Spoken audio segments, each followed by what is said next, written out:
Začít mluvit. Tak, už nahráváme. Tak krásný den. Já vás tady vítám u našeho webináře Letní lékárnička z přírody.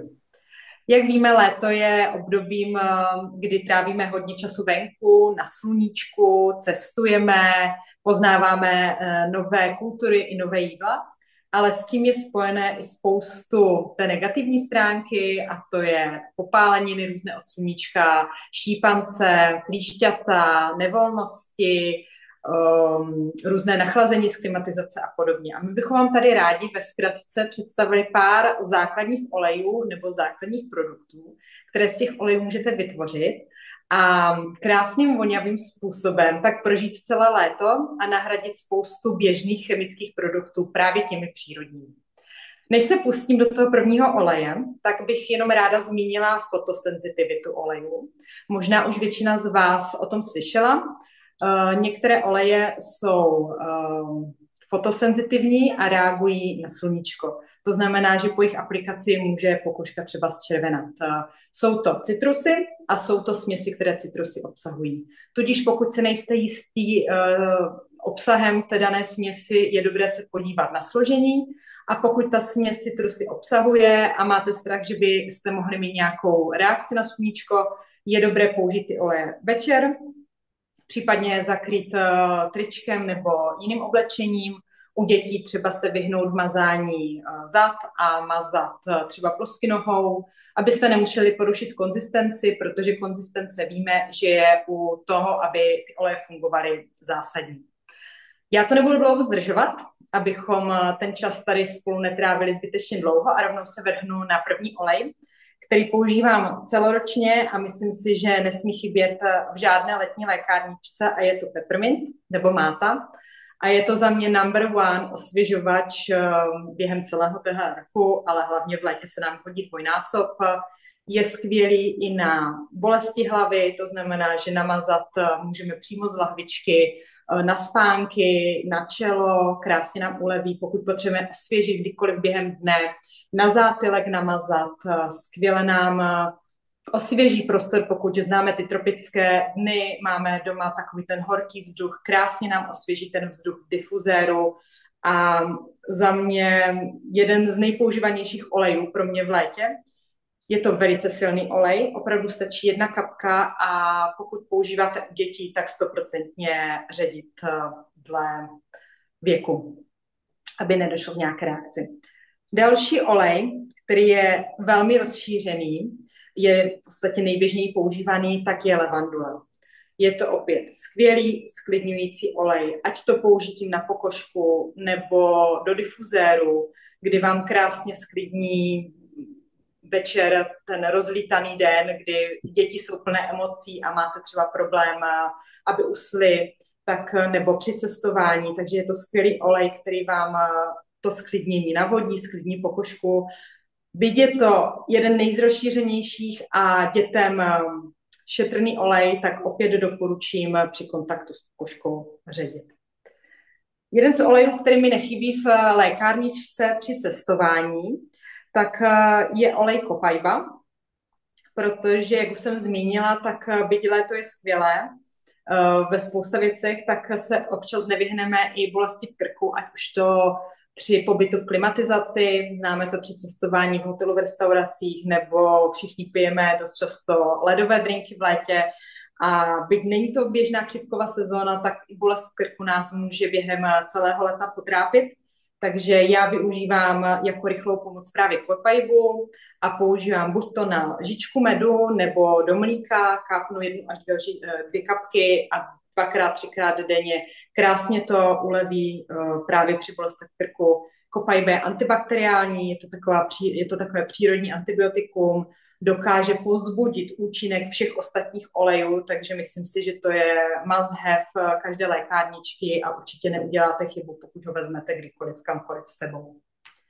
Když už jsem zmínila klimatizaci, tak se samozřejmě stává i to, že z klimatizace můžeme dostat kašel nebo nějaké nachlazení, takže s čím já určitě neodjíždím, tak je s směsí RC, která nám dokáže právě pomoci při nějakých těch kašlech, nachlazeních, nebo je to i skvělá prevence, pokud víme, že nás takovéhle cestování čeká, nebo že nás čeká sezení venku, protože ty večery ne vždycky bývají úplně teplé a můžeme se nachladit, tak je to i skvělá prevence na podporu těch dýchacích cest.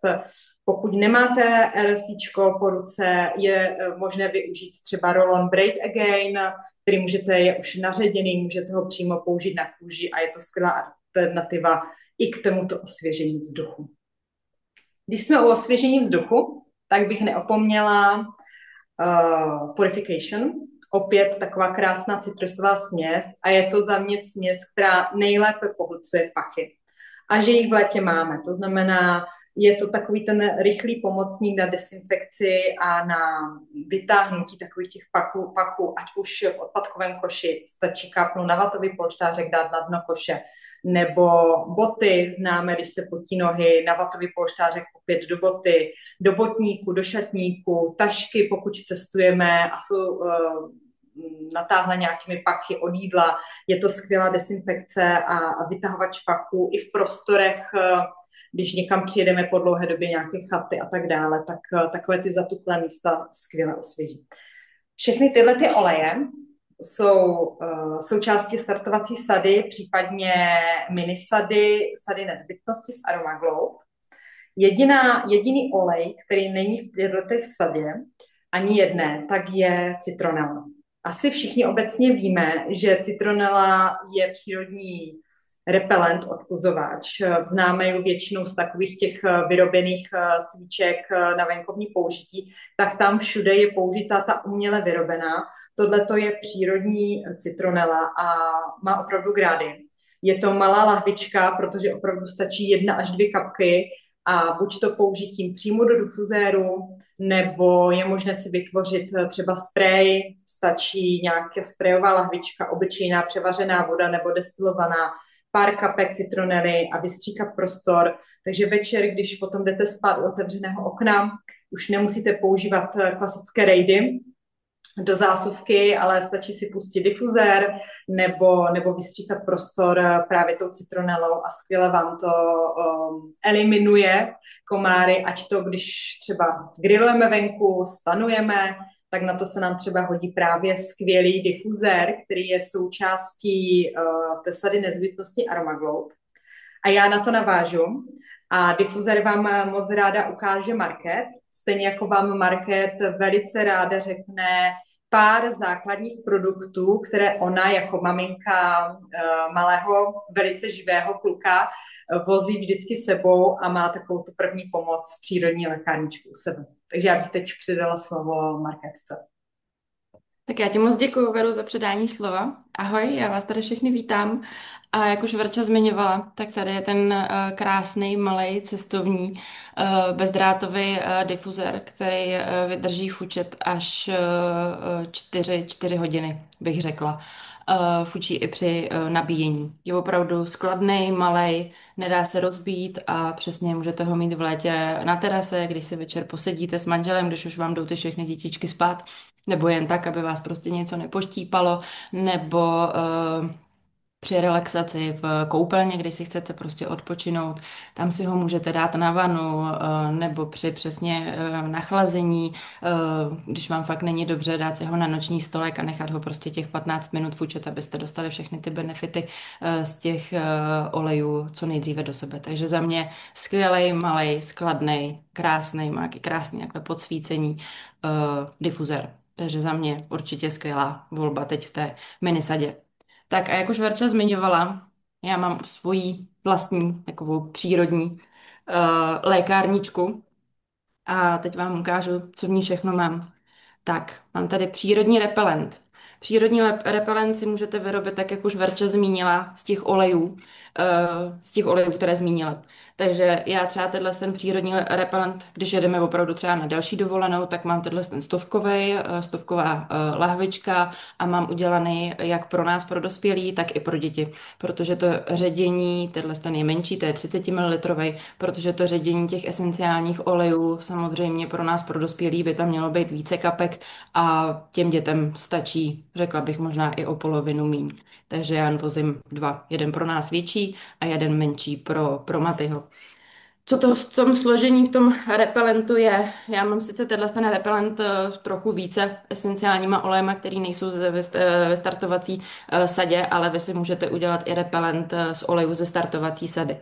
A budete k tomu potřebovat purification, levanduly, mátu, to teď tady nemám, mátu a citron. Jo, takže vám stačí 4 esenciální oleje, dáte tam trochu lihu, anebo kápnete trošku B6, tam klidně dávám do lihu destilovanou vodou a před každým použitím prostě potřepu. A nemám strach to aplikovat i na kůži. Jo, takže to je za mě repelent.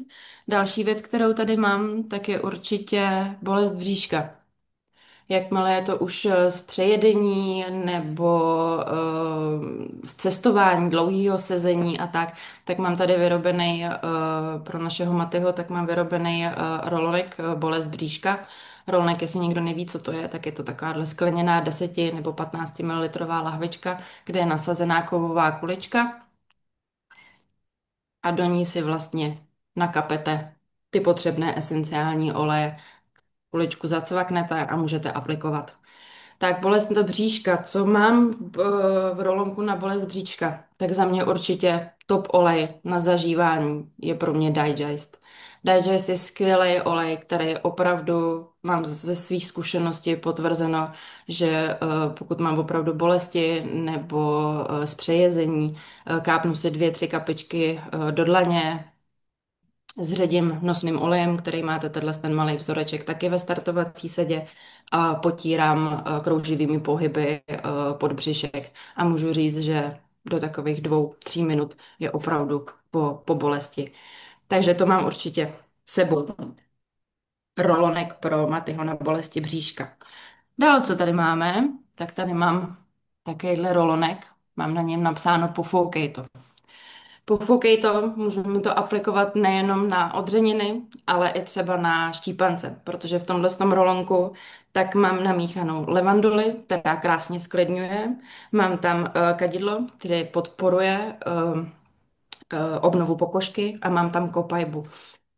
Takže to je rolonek na jakýkoliv odřeniny a můžete to aplikovat opravdu jako rovnou. Takže když se teď bude léto, děti budou běhat, my budeme běhat, zakopnete, odřete se, samozřejmě vyčistit, vydezinfikovat a nebojím se ten olej okamžitě i na tu ranku, kdy tam je ještě třeba trošičku jako krve, potřít. Okamžitě se to sklidní, protože ta levandule to opravdu krásně sklidní a pak už prostě jenom domazávám, jak je potřeba. Takže určitě SOS na jakoukoliv odřeninu.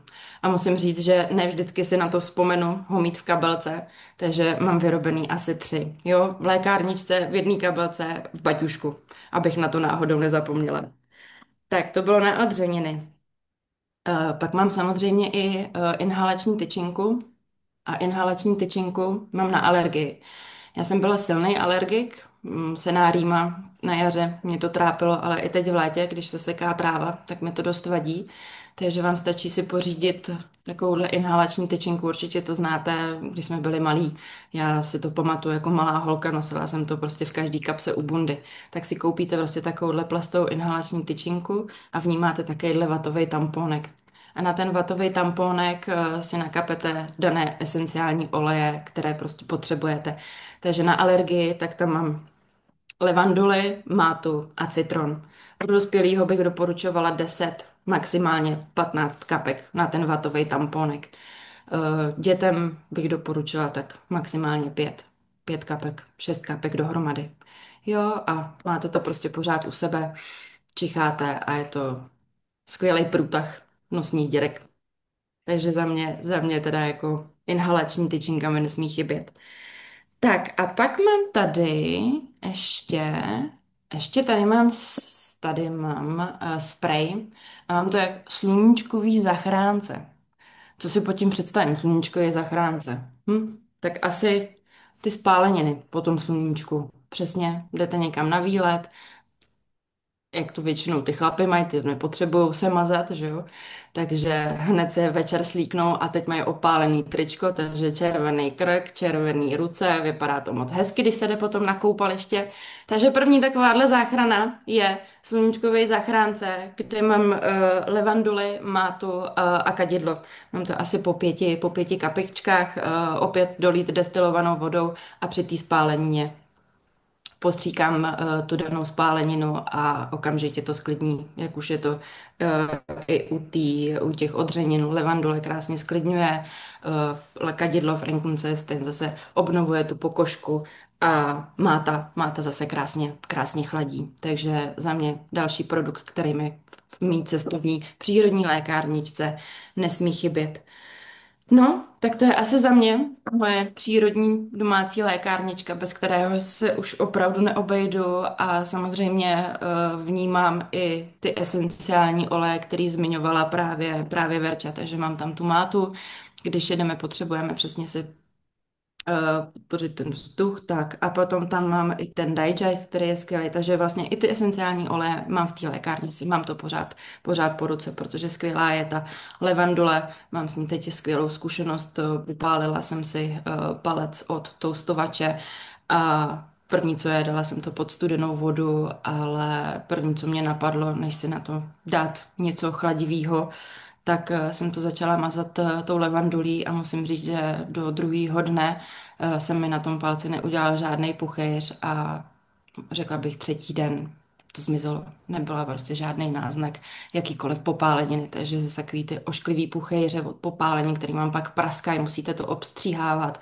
tak mně to vlastně do téhle fáze vůbec nedošlo tím, že jsem tam okamžitě potřela tu levanduli. Takže za mě levandule taky skvělý olej právě do té cestovní lékárničky. Tak a teď bych asi předala slovo naší Klárce, která nám poví o dalších jejich produktech. Děkuji za předání slova a za holkám oběma za jejich vstup a vlastně jejich zkušenosti, protože na rozdíl od nich já žádné děti nemám a jenom ty ve školce. A proto bych se chtěla zaměřit spíš na tu péči sami o sebe. A protože Market už zmiňovala, jakým způsobem můžete ošetřit ty popáleniny nebo podrážděnou kůži od sluníčka, tak já bych chtěla začít tím, abychom tomu i mohli trošku předejít. A to je opalovací krém. Protože opalovací krém kupujeme prostě každá z nás, obzvlášť u dětí je důležité mít pořádný faktor a je to taková jako nezbytná výbava každého z nás během léta. A je to i z toho důvodu nejen, že nás chrání před tím sluníčkem, ale samozřejmě i před stárnutím kůže a taky pomáhá zmírnit nějaká zdravotní rizika s tím spojená. Za mě je určitě důležité volit ty opalovací krémy, které neprostupují do kůže a nevstupují do těch buněk a naopak, které zanechávají na té kůži minerální filtr a ten minerální filtr zvládne vlastně odrazit to sluneční záření od té kůže.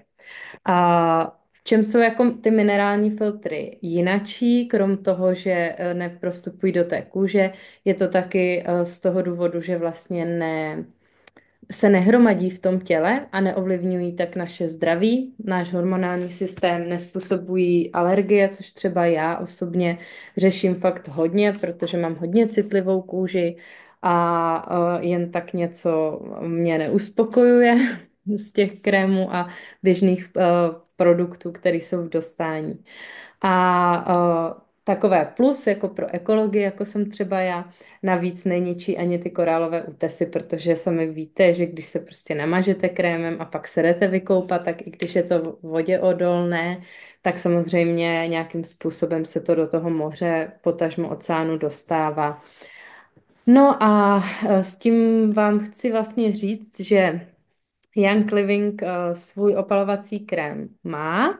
A já ho tady nemám, mám ho na cestě, nestihl dorazit, ale chtěla jsem vám říct, že vlastně navíc ten jejich opalovací krém obsahuje právě i esenciální oleje, které už tady holky zmiňovaly. Je to právě třeba ta levandule, kadidlo, nebo i potom nějaké další oleje, jako je smil, mirha, mrkvové semínko, ylang ylang. A to jsou všechno esenciální oleje, které krásně vyživují tu kůži, pomáhají s regenerací pokožky a jsou pro tu pokožku naprosto jako bezpečné a vhodné.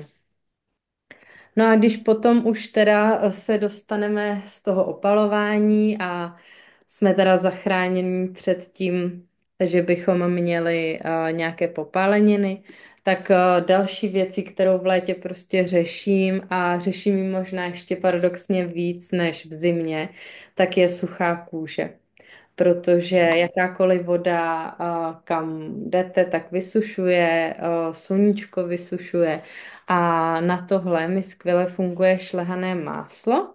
A to šlehané máslo si vyrobíte úplně jednoduše. Zase budu prostě se opakovat a budu opakovat holky s esenciálními oleji levandule a kadidlo ze startovací sady, nebo pokud byste volili tu menší sadičku, tak třeba i jenom z té levandule.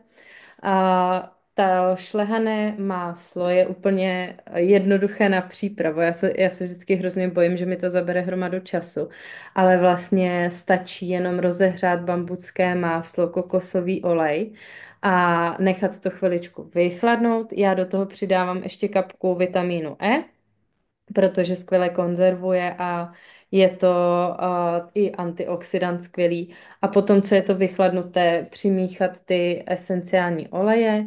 Pro sebe, jako dospěláka, volím max 10 kapek, většinou tak 4-5 kapek té levandule a 3 kapičky toho kadidla. A potom to dáte na chvíli do mrazáku. A když to trošku stuhne, tak to jenom vyšleháte šlehačem a je vlastně hotovo. Teď jsem zrovna byla u mamky a mamka už mi říká, kdy mi zase přivezeš to šlehaný máslo, protože prostě krásně to promastí tu kůži a je to super i na popraskání té kůže, třeba i na ty kolínka, když prostě vám praskají ty kolena a nevíte, co s tím pořádně. Tak, jaž, teď se na chvíli zastavím. Jo. A další takový produkt, který sebou taky beru do své kabelky, když někam jdu, tak je taková osvěžující vodička. A tu si míchám do lahvičky s rozprašovačem a stačí podle mě tak 50 ml, protože větší asi ani tahat sebou nechcete.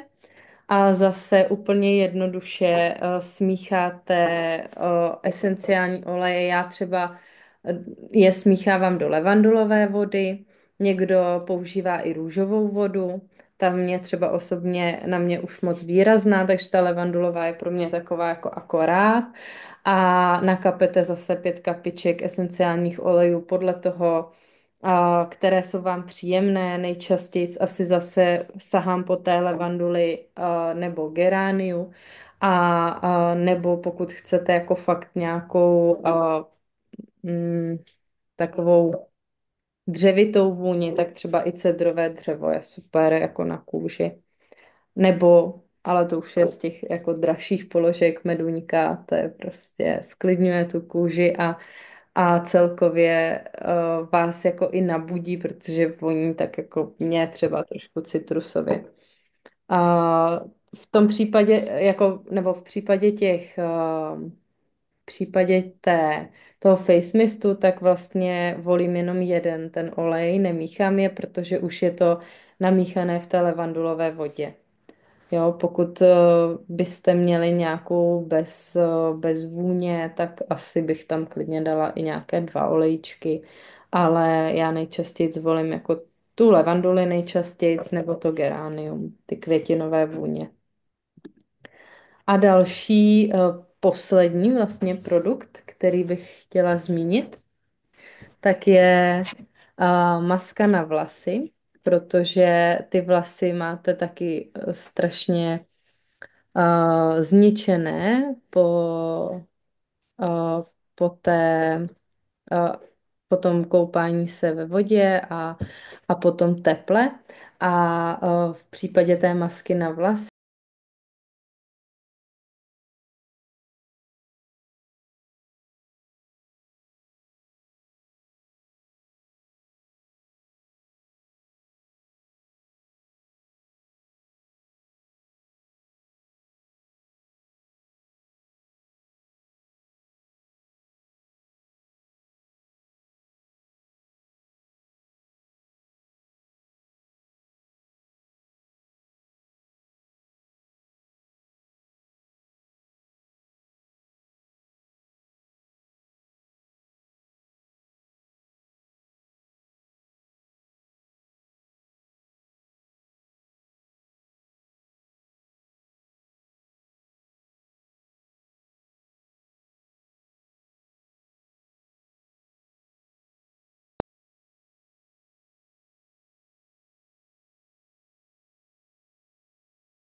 s tím záznamem.